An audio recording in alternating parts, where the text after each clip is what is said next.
Hello, Reds, and welcome back to Liverpool Latest. I'd like to start today's episode by painting a picture for you. You've probably seen this on the internet somewhere, but I'm going to reiterate it to you now. The video of the master, this kung fu martial artist, monk, whatever, getting down, squatting as if he's about to take a shit on the ground, and telling his pupil to kick him repeatedly in the nuts. And the pupil proceeds to do that multiple times, roughly about 20 in the span of that video. That is what it feels like to be a Liverpool fan. Not only the last couple of weeks, but this week particularly. First, it was Mo Salah deciding he wanted to leave, cutting his contract short, saying goodbye to the fans at the end of the season. Then it was a horrific loss in the FA Cup versus Man City. Then it was a very disappointing and not surprising loss against PSG in the Champions League just a handful of days later. And now, 24 hours after that result, we find ourselves with yet another piece of news, disappointing news, that Andy Robertson is calling it a career as a Liverpool player. Now, he's not retiring, but he is choosing to leave the club at the end of the season when his contract expires. I would be lying to you if that didn't break my heart a little bit. Now, I'm not going to sit here and say that I'm the biggest Andy Robertson fan. I like Andy Robertson. Does he frustrate the ever-living shit out of me sometimes? Yes, absolutely. Every player on this team frustrates me. Even my own favorite player, Mohamed Salah, does. But I respect Andy Robertson. I respect him for what he's done for this club for the last 9 years. As long as we have had Mo Salah, Andy Robertson has been a part of this team. Having over 370 appearances, and counting potentially towards the end of the season. Multiple trophies, including 2 Premier League titles, 1 Champions League, FA Cup, League Cups, you name it, he's won it. The guy has done it all. And I am sad that he is calling it a last go around here towards the end of the season.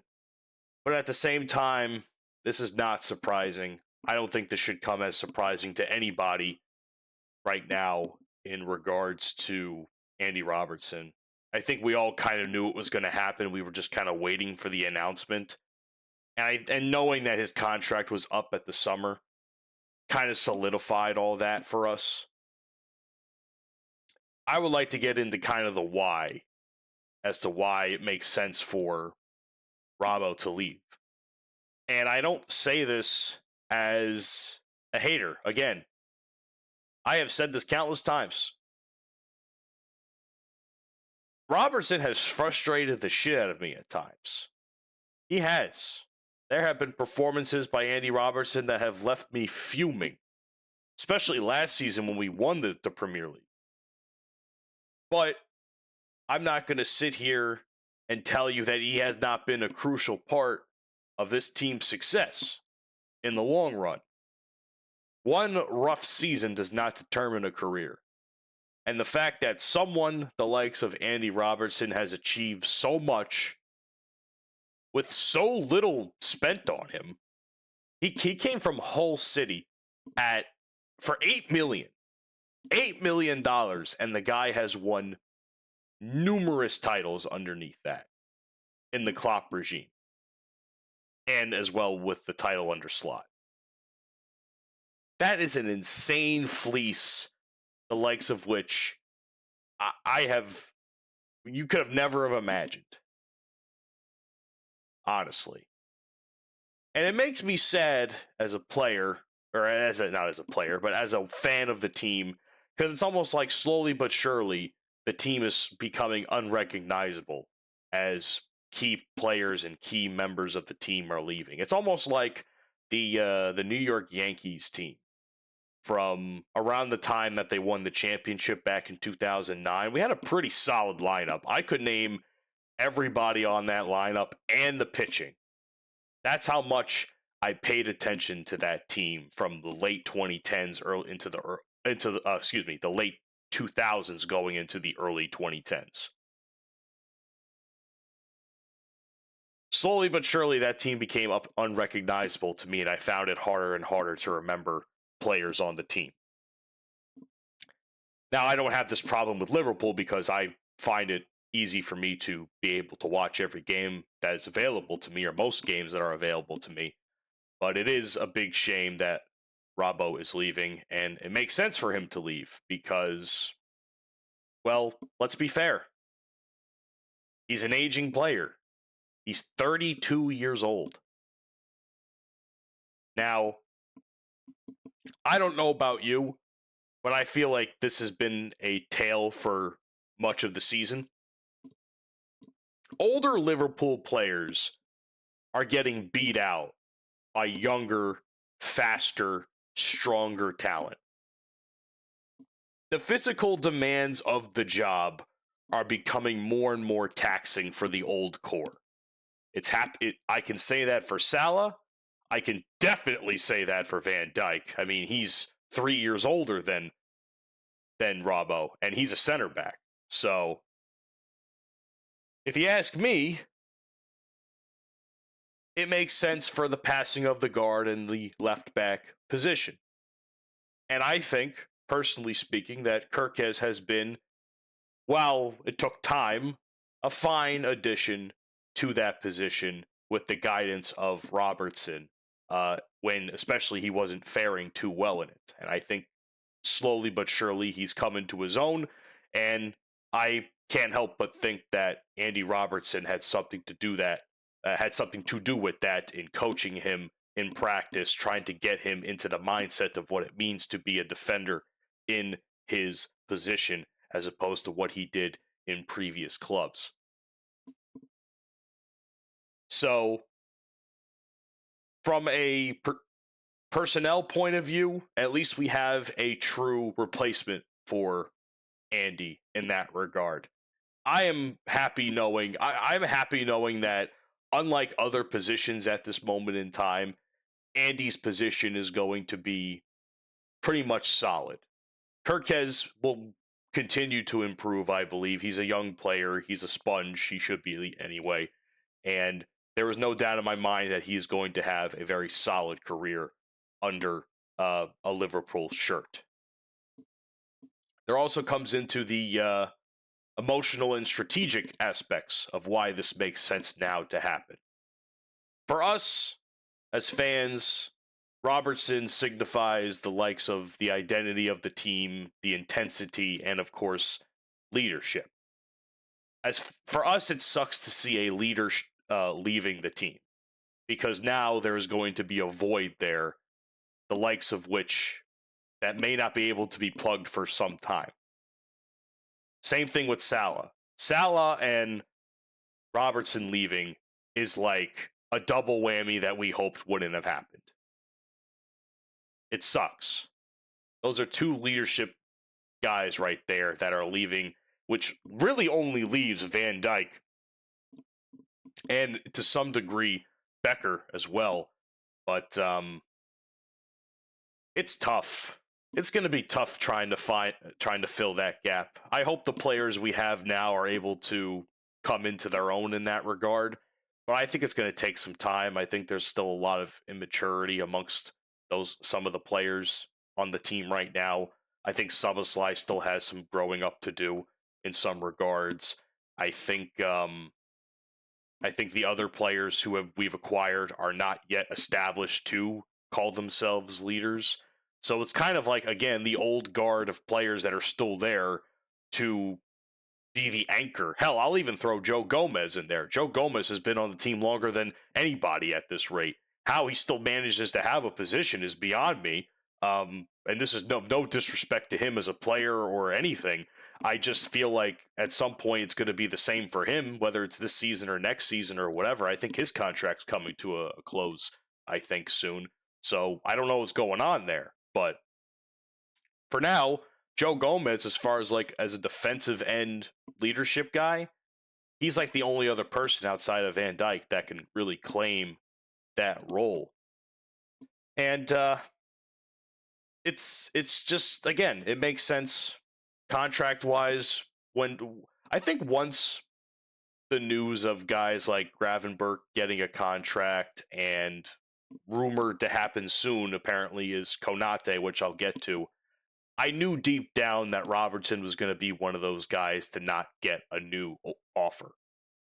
And I didn't want to believe it at the time. I was hoping it would maybe be like a year added to his contract, but like kind of like how they did with Allison. But I didn't really have any I didn't have any hope in it. It was kind of like, maybe they do it, maybe they don't. And clearly that's not an option they chose to take. It stinks. It just stinks. Like, I hate that it's happening now because, one, it's like a trend for Liverpool players, man. It's like 1 year it was Mane, the next year it was Firmino, then Hendo, then Milner leaving, then Trent, regardless of all the drama that came with that. Klopp leaving was probably the biggest knife in the heart for many fans. Like, these last several years have been loss after loss after loss. And let's not even put Jota in this discussion because that loss is just tragic in his own right. Like, I can't even respectfully put him in there, even though technically that kind of counts to some degree. It's hard. It's really hard. It's like one thing after another, and it's just a real bummer. So, but let's enjoy the time we have now with Robbo that we have. And same thing with Salah. I hope that Slot gives them some form of a decent send-off in the last few games.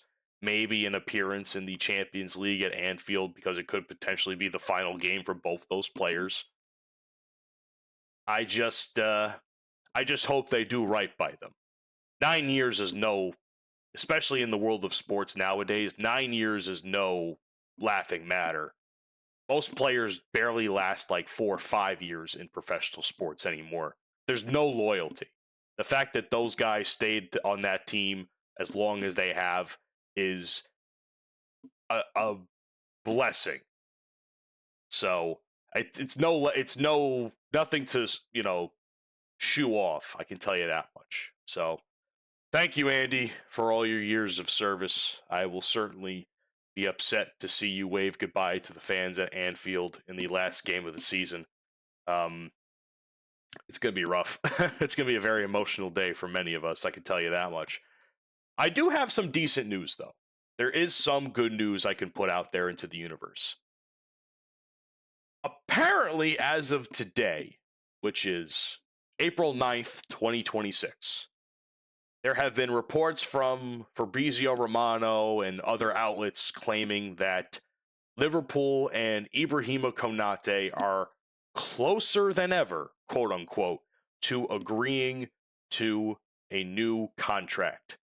Talks have been ongoing for the better part of 18 months, if not more so, and apparently have recently accelerated significantly. And it seems like the final details are all that remain to be ironed out before any official agreement is completed and any announcement is made. This is probably the best piece of news we could have received from a defensive side of things, and I have been talking all season about the potential of Konate leaving, whether it's because of his poor performances, which there have been some, let's not pretend that hasn't happened, or the fact that we have not properly supplemented anybody for that position to take over because we had no idea what was going on with his contract.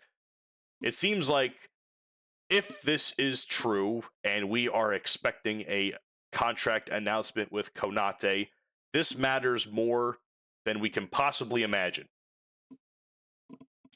Konate is in his prime years of play. He is in his mid-20s, I believe, or at least entering his mid-20s. Prime football years. He's seen as some sort of leader. He's been a defensive cornerstone for the team. He's easily the first choice partner next to Virgil van Dijk, even though they have been run ragged all season. Surprised those men can run at all, considering how much running they have done this year. But it's also important from a long-term point of view, because now, if this deal goes through, we have a little bit more comfortable lineup in the defensive end, especially now that we have Jeremy Jacquet, who will be coming back with us when he heals from his surgery. We'll have Leone back after he returns from injury as well. We'll have Connor Bradley back at right back. If Frimpong ever decides that he wants to inject some sort of stem cells into his body, he should stay healthy. But from the center back perspective, we were very concerned. We talked about everybody under the sun. We talked about Mark Gahey taking the position. We talked about Nico Schlotterbeck taking the position. Mickey Van de Ven, even though that was probably out of pocket for me to talk about, considering how bad Tottenham has been. But my point is that we have talked about every big name under the sun that we could have possibly thought of that had potential to be signed by Liverpool if Konate was not to sign a new contract. And it seems as though we have some potential stability now to carry us over for the next few years. And it makes trying to find and fill other holes on the roster a lot more likely. We can find a proper Salah replacement. We can find some more help on the midfield side of things. We can maybe, I don't even know what we can do, but we can definitely do those two things for sure. We definitely got to bolster the midfield a little bit, and we definitely have to find another good striker that's at least on par with Salah to some degree. So the timing of this could not have come at a better time, really. With the summer right around the corner, transfer window is going to go nuts for us, hopefully, in that regard. So it's one or two more contracts that we don't have to put out for a position that we were worried about all year. And I know I have been the bitching and moaning type in the sense where, why didn't we sign Gahey? Why didn't we sign Slaughterback? Why did we wait so long to do this or that? I hope that if this is true, it pays off.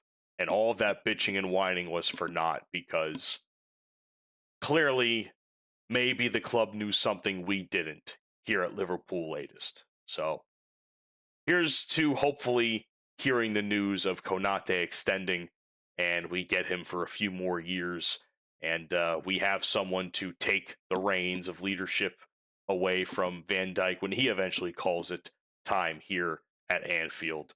And we'll have to see what happens, because Arne Slot is still going to be manager at this point, from everything I have been reading and everything I have seen reported or rumored. But of course, the big, bald, bad man had his fair share of thoughts after the horrific loss against PSG this past week. Let's put it this way. The key points that Slot had spoken about are pretty simple. Nothing that needs to be harped on too much. One, PSG deserved the win. They were better. They were simply a better team, and they were more clinical when they needed to be. Liverpool might have had some phases here and there, but they certainly couldn't sustain the control that PSG had in that game. The attacking problems were continuing. Clearly, there was not enough quality in the final third, but how could there be quality when most of the team has to play back for a low block? defense. So I kind of sit there and laugh at that idea of like, oh, we didn't push, we didn't press into the final third. Of course you couldn't. You had fucking Ekatike, the only guy that was able to be a pure striker. But I rest my case. The defensive issues, even with all that blocking, was very, evident for sure. I mean, when you have Van Dijk basically arching his back and sticking his ass out like he's twerking on the main stage, I mean, there's not much you can say in terms of good defending there. It looked like he was trying not to get hit as opposed to taking the ball, and just was not good defending all around. The good news is that it was decent enough defending in the sense where it was only 2-0 and not 5-0. That's all we have to say. And of course, the main thing is that Arne Slot certainly tried to get the fans to rally behind him and the team, where talking about Anfield and this, I don't know if this was in this particular press conference after the game, but it was certainly mentioned post comments after the match, how he wants the fans to support them at Anfield. And I'm sure that they will, begrudgingly. I think anybody in their right mind would still support the club, regardless of how bad we suck. But I think we're going to be doing it begrudgingly. We're going to grumble and bitch and whine about it because we have to sit and watch 90 minutes of pure, unadulterated shite on the field. But the thing is, for me, and I don't know how this hasn't gotten through Baldy's head yet, but it's just there's a gap between good and elite, and PSG certainly has widened that gap. I don't even think we're in the good category. We're in like the okay. We're like okay. Lukewarm, if even. So the idea that we can somehow win this is frankly laughable, even though I still sort of believe it in my own right, so call me a fool if you wish. But I am just dreading this match coming up soon for PSG at Anfield, because it's just going to be yet another match at Anfield where the opponent does not fear us, does not fear the environment, and they crack under the pressure again. So we'll have to see what happens at Anfield in the coming weeks. I think the next match is like a month away or something like that. So obviously we'll be here to talk about it. Regardless, if PSG score another 3 or 4 goals on us in Anfield, it's deserved. Not just from the fact that they're just a great team, but we suck. We deserve it in our own right. And I ask myself, when's the wake-up call going to happen for ownership to sit there and be like, maybe Slot isn't the guy after all? I rest my case on that. Thank you for joining me for Liverpool Latest today. I appreciate you being here. Please be sure to leave your thoughts on Andy Robertson and his career down in the comments section. Leave a like. It helps me out tremendously, as well as following and subscribing to the pages wherever you may be watching or listening. So thank you to you. Thank you to FanArch for the opportunity, as always. Remember, join the Liverpool Latest family, because when you do, you never walk alone.